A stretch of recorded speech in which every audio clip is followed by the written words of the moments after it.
What's up, my peoples? What's going on? Happy Friday to you. As I'm getting set up for this live, as you see, getting things set up. Today, I want to talk to you about a couple of things. As you can tell in this weekly entrepreneur recap, or the entrepreneur weekly recap, however you want to say it, I'm trying to do it weekly, going from last week to this week. I'm just going to combine it and just talk about this last week because there's so much going on. And if you are a business owner or entrepreneur, even if you want to be one and you're just doing a side hustle, it's difficult, right? It's difficult. I didn't realize my mic is not even connected. So let me get my stuff set up. Yeah, I was just so excited to get on here, but I don't even think my stuff is set up correctly. But yeah, it is now. I'm now talking to you now. And for some reason, that is what we're seeing. I'm like, why is that frozen? That's frozen because that was the last live that I did. So, man, there's three things. First of all, thank you so much for tuning in. Thank you so much for. I see I have one person in here. Thank you very much for joining me today. For those that don't know me, my name is Nathan Webster. I'm a marketing entrepreneur, agency owner, podcaster, professor. I've been doing marketing for the last 10 years officially, but I started my company in 2004, which was a nonprofit. And in that nonprofit, I had to do everything in marketing that I didn't even know it was marketing. And so it was really crazy in that regards of trying to figure out what does that look like in regards to um, like promote my services, or not services, but promote my programs, promote my brand, get donations, get to the clientele I wanted to serve. And it was extremely difficult. I had to pay for things that I should have had received as a donation or a volunteer. I had to pay for certain things. And so today, what I wanted to talk to you about three things is what I learned in the last couple of weeks. And so I'm gonna put in the chat the three things I want to talk about. And for y'all that are watching, feel free to ask me any questions. Because look, I remember one is gonna be audience. So let me just put in the three things. It's gonna be audience, social media platforms, and following up. These are the three things I want to talk to you about. But I was reminded when I was. It's kind of funny how you remember things along the way when like you kind of overcome some demons. Uh, I was working at Nike when I was going to school, and of course Nike, the super juggernaut, back then was so much more uh, like a giant than what they are today. I mean, not to say Nike's not still a giant, not a giant. They are, but back then, like it was kind of funny too, as I signed up, or excuse me, on my first day of orientation. They said Nike. I started working there in 2001, and it was. I'm trying to make sure I'm doing this the right way. It was up and right. I think I'm doing it the right way. It was up and right, and maybe it's like this way. To the left and right. They said the stocks were going to soar. They did soar, and I didn't get a chance to get good money on it. But the story that I wanted to share with you before I get distracted, the story I wanted to share with you is when I started my nonprofit, I got in with the Nike philanthropy people, and they were saying how, and of course, I was before these things were a big deal, and I was talking to them, and they were saying, "So, what do you want to accomplish?" And I was like, "I want to do X, Y, Z. I want to build a community center. I wanted to help kids. I didn't want them to join a gang like I was interested in doing." And they were like, "Okay, well, how you plan on funding it?" I'm like, "Man, I'm gonna use my student loans if I need to. I'm gonna use the student loans so that I don't have to so I can get it going." And I was just remembering, even now, I'm like sitting in this cafe, and he was asking me questions. He was a head guy for philanthropy, and I don't even remember his name. I remember the person that connected me to him, but I don't remember his name. I just remember this time when he said, this organization, I don't want to say their names because they're still in existence and they're going through their own struggles, but they were saying how this person wants to be the number one beneficiary from Nike philanthropy dollars, and all the grants that we give to them. They wanted to be number one. They ended up being number one after this guy left, but he said, they won't be if I'm here. And when it made me realize was sometimes it's just a matter of time and people, but that comes from having the right relationships. So when I was thinking about the three things I want to talk to you about, it's about audience. And the last couple of weeks have been a whirlwind. It's been cray, in a good way, because we fail as entrepreneurs to sometimes look up. We have so many things going on, and these things that are going on is just is crazy. It's bonkers. We wear so many different hats, and we trying to work in the business versus on the business. So for those that don't know the difference, when you work in the business, it's doing all the things to keep the business going, as in you're serving clientele. You're out there forward facing. When you're working on the business, you're doing everything to keep the business afloat, as in you're paying the bills, you're doing your marketing, you are say creating contracts that are not going out. If you're writing a contract or a proposal to go out to a client because you just had a meeting with them, you're working in the business. Part of that's working on the business, but hopefully you create a system so that it can be somewhat automated, which is another conversation. But when it comes down to the three topics I want to get into: audience, social media platforms, and follow up, my last couple of weeks have been just at a high level. I posted. Let me first just start going with number one: audience. Going back to my story working at Nike, when you are saying to whoever you're telling what your business about, as a marketing agency, I'm serving other businesses, that's only 7% of this population. That's only 7% of people. I'm not serving other consumers, which I can't go out to a farmer's market or put my services out in a store. I'm going to other business owners or businesses that have leaders that need my services. I can't go work with the marketing department without them getting approval for it. So I have to develop relationships. And so last week I was able to work with the organization that I wasn't able to work with 20 years ago. Did you hear me? I was able to work with the organization that wouldn't allow me to work with them 20 years ago, even 10 years ago. And I sunset my nonprofit. I sold them my nonprofit about 8 years ago, and still wasn't able to work with them just because I'm just going to come down to say it was based off of relationships. And we can say relationships are super important because we know it's not systems, it's not AI, it's not this what I used to think this big machine making decisions. Is people making decisions. And so your audience matters. And for me, last week really taught me so much about how when you focus on what matters the most, you will find your people. We say find your target market. We say STP, segment, target, and position yourself to where your brand, it could be a company brand, your personal brand, it's going to land in the right place. And sometimes we allow other people to tell us where we should be. If God has given you a vision, if you know where you should be, then you need to do it. When I go back and look at all the materials that I've created in the last, I don't know, 20 years, my audience still has not changed. My audience has not changed for the fact that I know what I'm good at, and I know what I'm great at, and I know what I'm phenomenal at. I should be focusing on the phenomenal rather than the good. I can still do the good, and the good's going to get me to great to the phenomenal. But if I'm only focused on the good, I can never get to the phenomenal.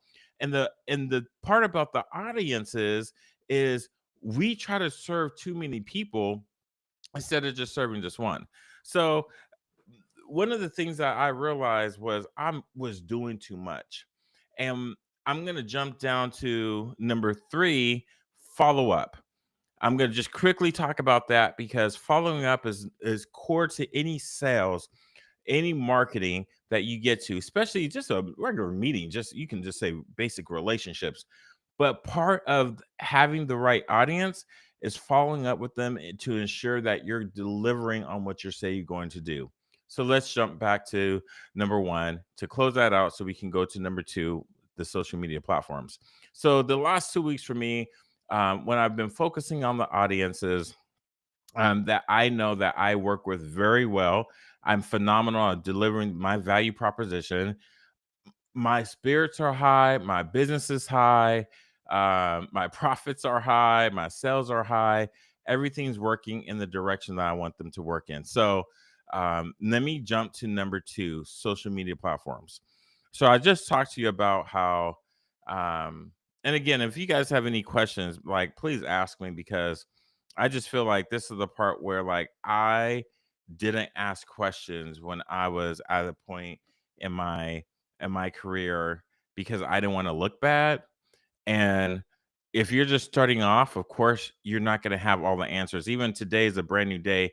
Not everybody has all the answers. So I like asking questions now than before when I first started because I didn't want to look bad.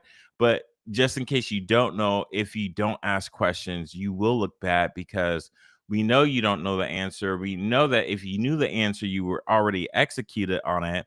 You hear me when I say execute it, not talk about it.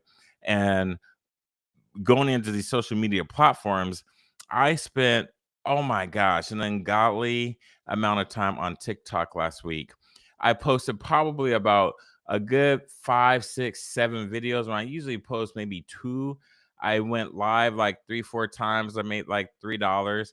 And I started to learn with TikTok. TikTok's algorithm is really more AI, it's bots.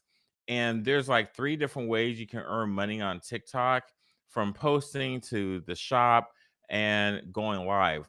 And I made like $3 going live. And part of that was because people I knew was going on there and giving me the rewards.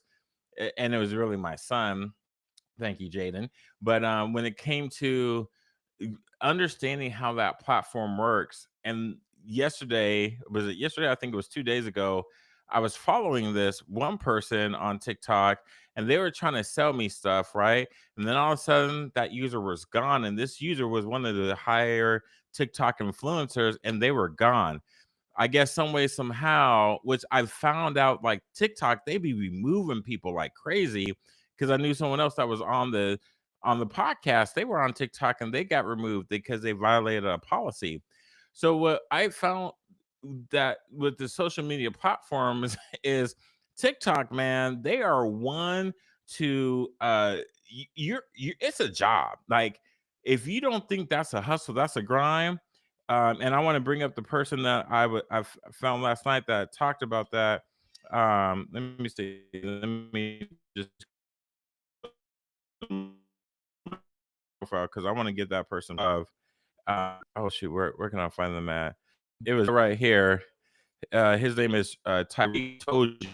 Tyreek Toji. He was the one that see this guy told one. He was the one who was saying like, hey, content creation is a job. TikTok is all about content. You have to get content. Yes. So it's YouTube, yeah, but you can on these social media you work for it. And I get it. It's content, you can earn money, you can do all these things, but I'm telling you right now, it is straight up a job because when I think about how many times I had to edit a video, just for like, you see now my golf videos up there. Man, I spent hours doing that, and it took so much time. But you have to find your audience. Okay, I'm gonna merge one to two to here three, and then just a little bit. You gotta find your audience on these social media platforms. Two, you got to get on these social media platforms to figure it out to see if it's even for you. To three, what I found these last couple of weeks, you got to create content to allow yourself to follow up with people.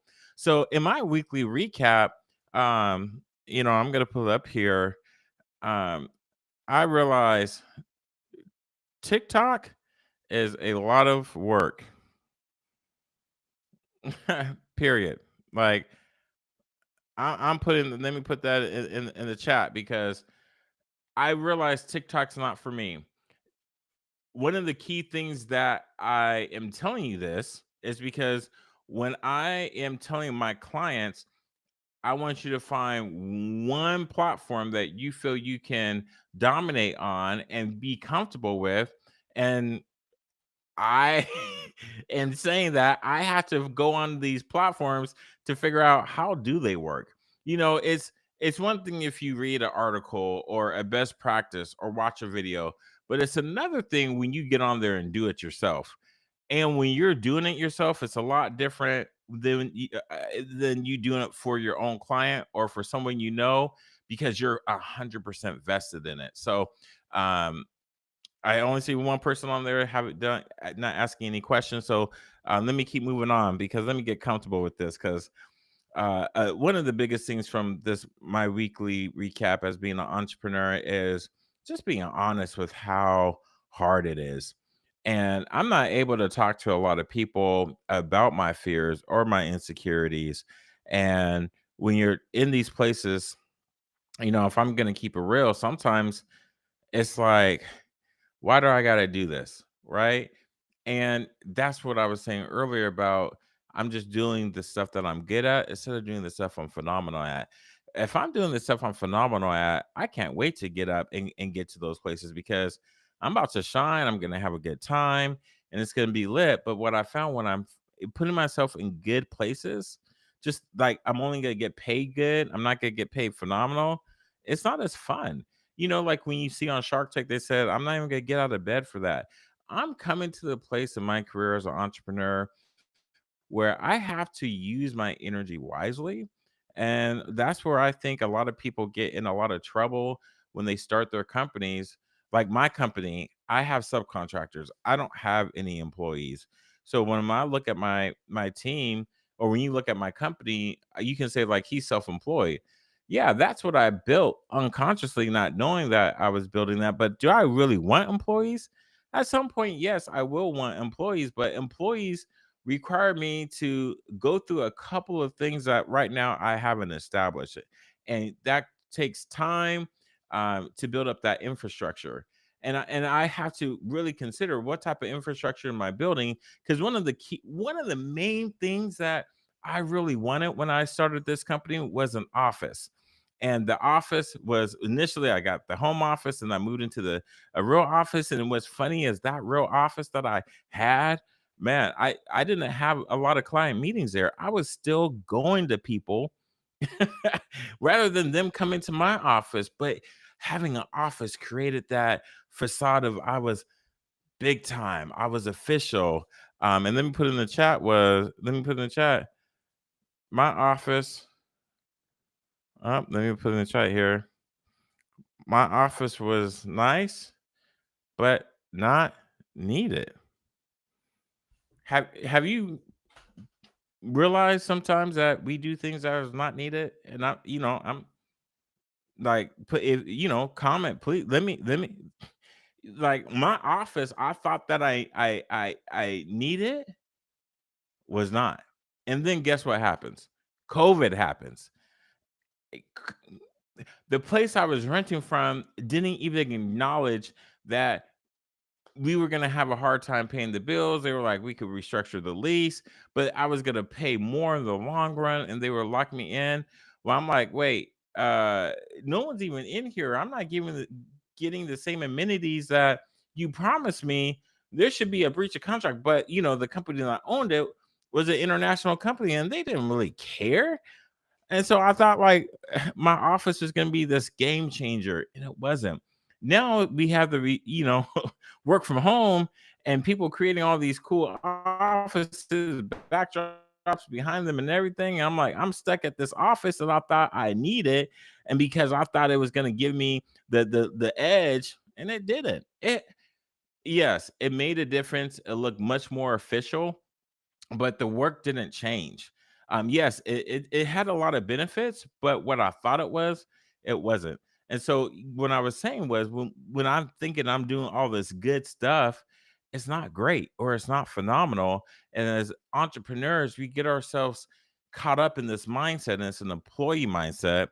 And not to offend any employees out there or anyone that's a W-2 or anyone that has a job, because it's not an assault on you. Having an employee mindset means you're doing a lot and you're doing things of what can I fit in my day and be done and look busy, rather than figuring out what is the best thing for me to do. It's quality over quantity. It's doing the work so that if it's a system you're building, you don't have to redo it. We said in retail, uh, touch it once, because every time you touch it, you lower the value of the price, and then it cost of the price of the product because you're spending more time on it, and we paid like $5 on it. But if you're only if you're touching it several times, we're paying much more, because not only are we paying for the product, but we're paying for your time to touch it, and we only want to touch it once. We want to sell it as soon as it comes out on the sales floor, which is why you saw retail getting away from and which also, and I tell you, I worked at Target, to be more clear.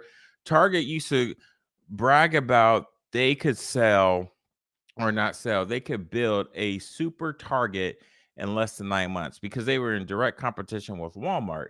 And I remember they were like, yeah, we can build a super Target, which, is huge. I worked at a super Target that didn't have food. Food was coming in, pharmacy was coming in, and then it became city Targets, because they were like, we can't sell anything in the back room if it's not on the showroom floor. Yeah, like if it's not on the floor, it's not going to sell. So we're getting away from the back rooms, and we got to put everything from the truck to the floor, because that's what sales is about, and which is technically a push way of marketing rather than a pull. And coming back to the way I do things, it's a pull. I have to develop relationships. And I think we as entrepreneurs, when we have this employee mindset, it takes some time to get rid of that employee mindset. And this, coming back to the social media platforms, is it's not just about like doing a whole bunch of stuff to be busy. It's about being effective, which leads to number three: following up with the people that want your services. Some people want your services and don't even know that you offer these services. When it comes to the services that I offer, I was, I mean, I have to stop saying to, or not stop saying, I have to get to the place where people stop saying, Nathan, you're the best kept secret. I used to think that was the biggest compliment, until I realized that was an insult. Not like they mean it in a bad way, but it's an insult of, man, why am I keeping my services to myself? Like, why am I not promoting them? And you know what? A lot of my clients are the same way. We love what we do, and we feel that, not in a cocky, arrogant, conceited way, that I don't feel like I should have to promote my services. I'm great at what I do, but if people don't know about you, how are they gonna buy from you? How are they gonna get to know you? How are they how are you going to be able to solve their problem if you're still unknown? And being a best kept secret at one point in time, before these things came around, was like, oh, okay, that's why I didn't find you. But now that we have these things, it's just a search. And it could be a search from Google. You can do like a web browser search. And we're not looking at a newspaper anymore. We're going to different applications, not just a web browser, but social media platforms.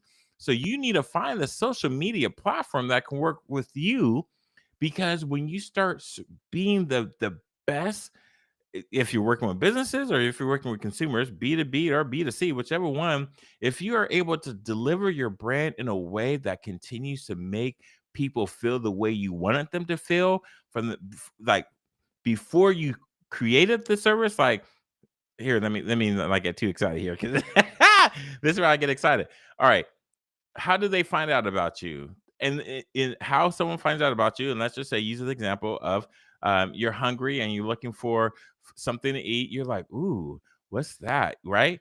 Do people do that when they find your program, your product, your service, your business offering, or your brand? They're like, ooh, I didn't know. Okay. And they will say, well, let me check out the menu. And people go to your website, or they go to your social media profile, and they peruse through, and they're like, oh, okay. Let me check this out. And they're like, you know what?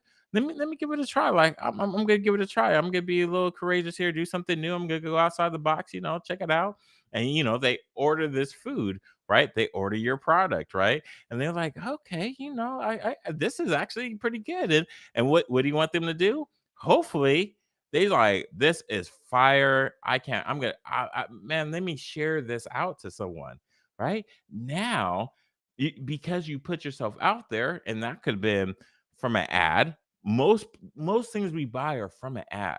And the advertisement is an asset that has been backed by some form of currency to where it is getting out there outside the traditional target that was it have been immediately served. It's like you're getting into the next level of people you want to serve or people. And I said serve, right?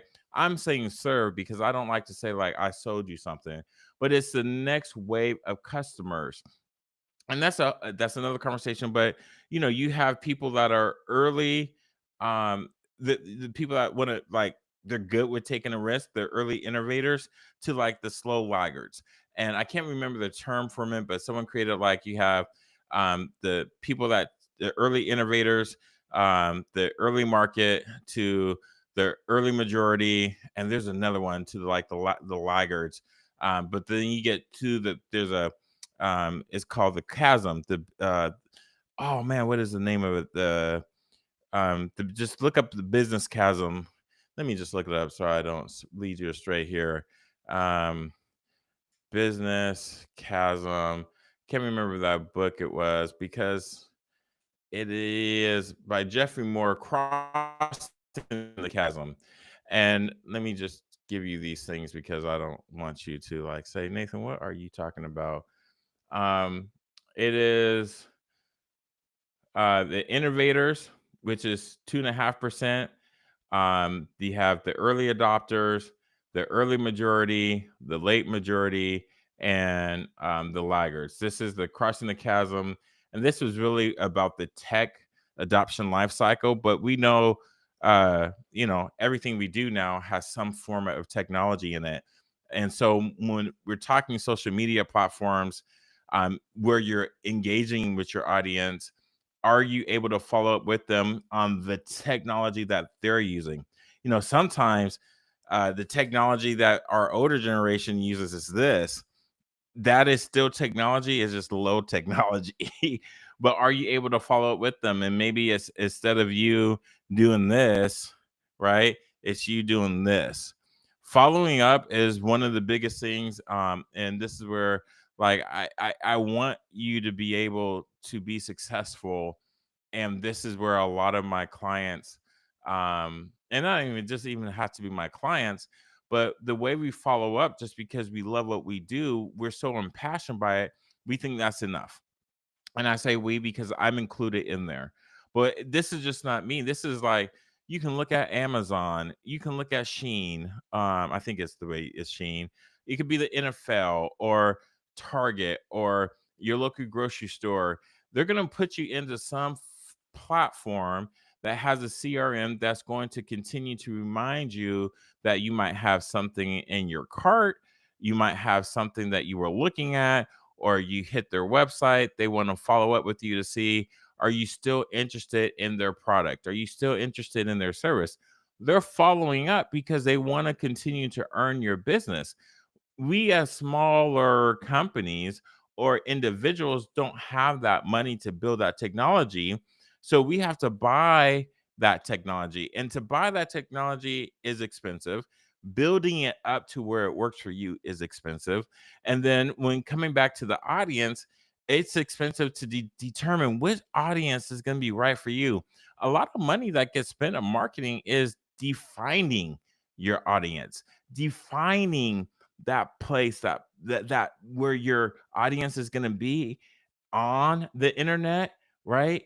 It could be a social media platform, or it could be because you have a destination and you're bringing people to your destination.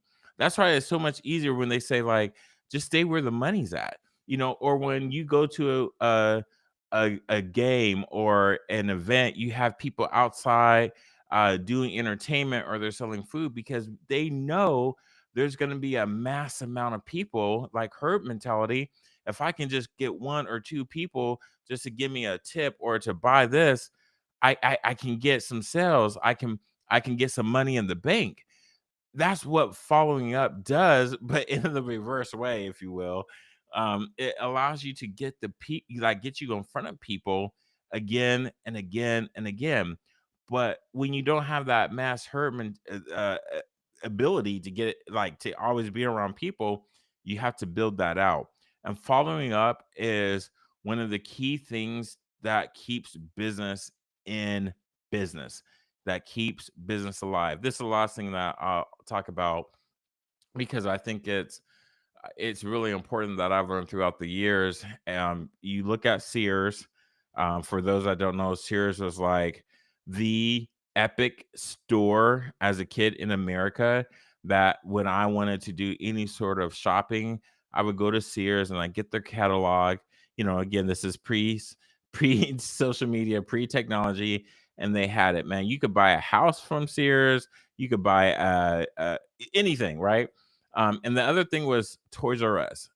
We didn't have toys all over the place like you do now. It's kind of like cartoons. You watch cartoons 24/7. We didn't have those channels. So if you wanted something, you would go to Sears and Toys R Us, and both those companies went under. And when I started to learn why they went under, a lot of it was due to old leadership, older folks in leadership. Not to say older people are not good leaders. It was just the old leadership of not wanting to change, not wanting to evolve. And a lot of this is when you're following up with your customer base. When I say you're not selling them, you're serving them. You have to understand that Sears, you can say Sears, you can say Toys R Us, Hollywood Video, they didn't want to change to the technology platforms that were being used. I heard that main reason Toys R Us went out of business was because of, unfortunately, or fortunately, how you want to say it, was Amazon.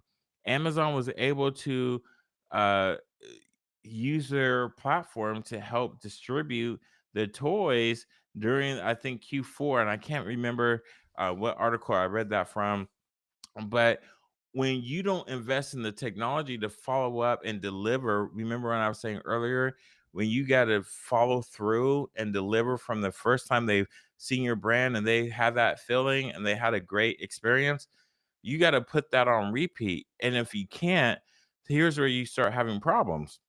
And this is where for me, I've operated in the good, better, phenomenal instead of just saying phenomenal, where I can always bring that energy because I don't have the same energy when I'm just doing good. And I think that's where companies are getting to now, where you see like we're only going to specialize in one thing.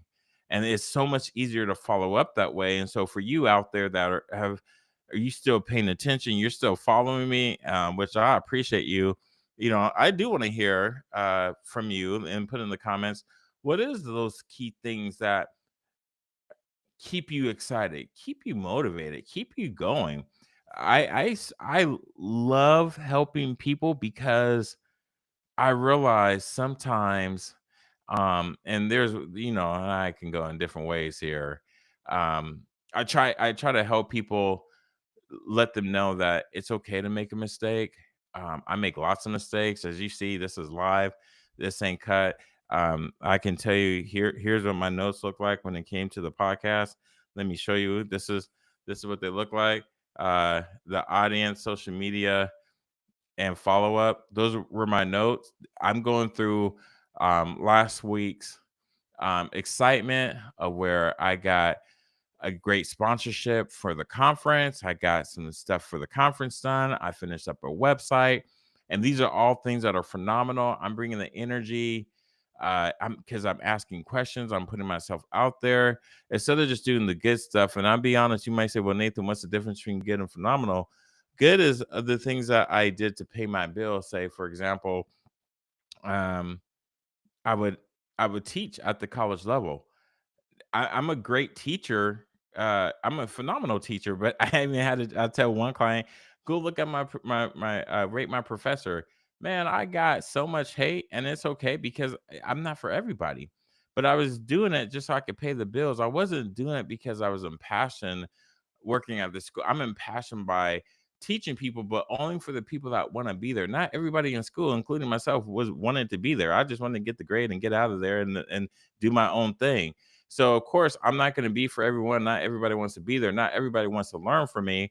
And so I had to learn real quick that people are going to hate, and it's okay to get hated on because that means you're not for everyone, nor should you be for everyone. So coming back to you serving niches, that's where we're at today.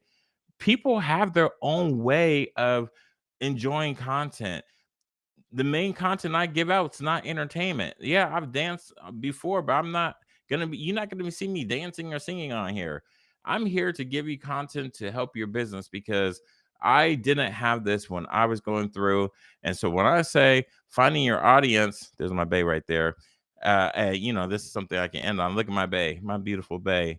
Uh, she too has taught me to wake up my giant in a lot of ways. And that's another thing that we fail to do, which I kind of told you, like, ask questions, talk to people, is we fail to realize that we have a strong network. We have a strong, if you are operating in your gift, your God-given gift, your God-given talent, if you're operating in that, God is going to provide the right people in your life to move you forward. But this is where you have to authentically be yourself. You have to authentically put yourself out there. You should be okay with making mistakes because guess what? You have people around it to catch you. So when I say audience is key, that those people that are buying from your services, if it's fire, they will give you grace. If you provide that solution to their problem, you move them from pain to pleasure, they'll take care of you. Now you might get some feedback you might like, but if you're communicating to them like on the social media platforms that they enjoy, they're gonna give you grace. They're gonna hang with you. They're not gonna hit unfollow. They're not gonna hit unfriend. They're not gonna hit just right. They're gonna keep going with you. And just like what I found with my office, that wasn't the platform that was right for me. So when you find what's right for you, follow up. Continue to follow up. And that's what I learned from the last couple of weeks in this entrepreneur weekly recap that I'm want to recap, and I didn't see any questions, but it's for you to where you see like I'm putting it out there. And as I'm building up my platform, I'm excited to grow with you because when we are able to be vulnerable, I don't have no problem coming back to this video 10 years from now to say, like, this is where I was at, this is what I was doing, and this is how I said, you know what? I gave it my all. I gave it my best. What were you doing? And it's not about like it's a competition. It's about me looking and evaluating myself to say, okay, look, I'm here out here on the golf course. I'm garbage, right? Look, I think I'm gonna mess up this shot right here too. I'm like, oh man, I think that I might have to put another ball down, right? Because I watched it several times before I even hit publish. But I was like, so I said, like, yeah, I'm not gonna be able to find that ball. And I think I did the same thing once again. I lost the ball, but it's all about not giving up.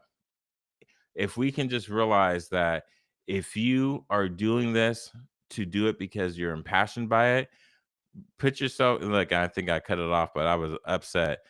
I'm watching myself. Am I upset? And Julian, he was like, man, he was. I said I was hitting it off the toe, and maybe it was not this one. I was just so upset. But what I was saying was, if we put ourselves in the position to win, put yourself around the right people. If you do the things that you're impassioned in and with the right people, you're serving the right people, you're doing it in the right channel, you're on the right platform, and you're following up with them and following up by continue to figure out how to make your service, your product, your value proposition better. You're gonna win all day, all day.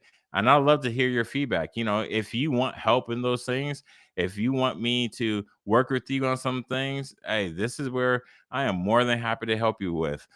I have a conference coming up And by the time you listen to this or watch this, it may already happen, but it's Let's Connect Conference. I'll put it in the description so you can see what I'm talking about. But every fall I bring uh I bring business owners, leaders, entrepreneurs, side hustlers, people with the right mind. I bring them together in the Let's Connect conference, and that's where I started a new nonprofit called the Connected Trust, because I was tired of having good people around me, especially my clients, and they not know the good people around them. And that's what my phenomenal what I love to do is bring people together. My God-given talent is to connect people.